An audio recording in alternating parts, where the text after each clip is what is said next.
Be real with me. Have you ever found yourself in a relationship that you've been hesitant to get out of? Lord knows that I have stayed in some terrible ass relationships for far too long and for all the wrong reasons. I know I can't possibly be the only person who has experienced these predicaments. Look, I'm not saying that you should quickly end your relationships. I don't think we should see each other anymore. But if something or someone is no longer bringing us joy, don't you believe that we should seriously reconsider some of our decisions? So the question is, why do we keep giving away our valuable time to areas that offer us minimal returns? On today's episode, we're gonna talk about why we invest so much of our time into the areas that offer us minimal returns and how we can shift that mindset.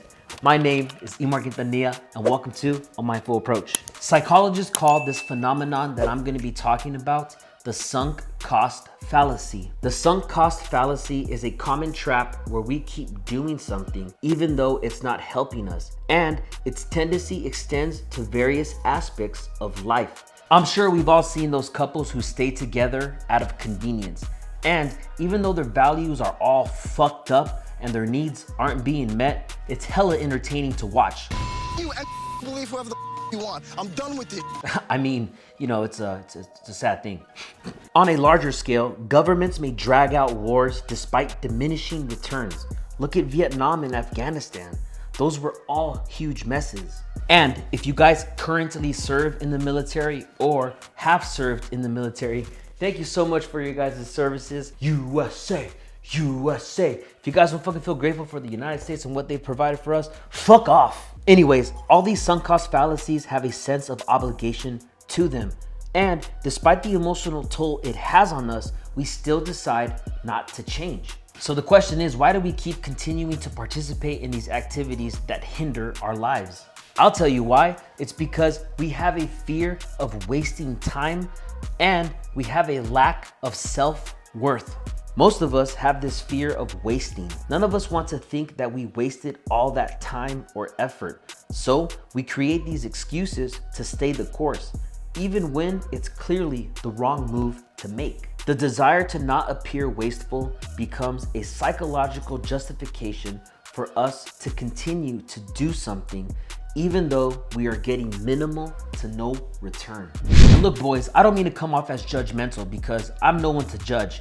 I've been there myself. Do you know how many times I killed a fifth of Jameson all to myself in a couple hours and then go on to do some dumbass crap? I looked at it like, you know what? I already made it this far. I might as well kill the whole fucking bottle. Like, that was a horrible mindset to have. Okay, so we talked about some of the problems that the sunk cost fallacy brings to our lives and where it stems from. Now, let's talk about some real solutions. In order for us to move past the traps of the sunk cost fallacies, we must learn how to reframe our issues. A lot of us have a loss frame mindset, which means we look at change as a loss rather than a gain. One of the hardest things that I stopped doing was drinking alcohol. And I was afraid to quit drinking alcohol because I was afraid that I wasn't going to be as fun anymore, or I wasn't going to be as creative. And I held on to those cheap excuses to continue to tax my liver. So instead of me dwelling on the idea of sacrificing alcohol, I reframed perspectives in my head to focus on the potential gains of me quitting alcohol. It's been about 71 days since I've last consumed alcohol, and I tell myself every day that I'm gaining back my consciousness, that I'm gaining back my physical strength, that I'm gaining back my mental strength, and most importantly, I'm gaining back my life because I can think freely without that poison in me. And when it came to processing breakups in my past, I no longer looked at it like I was losing the girl.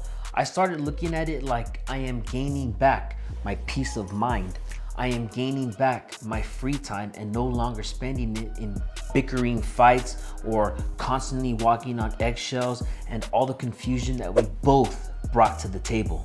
You see, abandoning a sunk cost mentality is a sign of good decision making. Always remember that. All of us have made decisions that didn't work out for us, but a key element in good decision making is knowing when to move on. If you genuinely given your best effort and things are not improving, then it's best to move on and have that mindful approach so that you can find that real solution.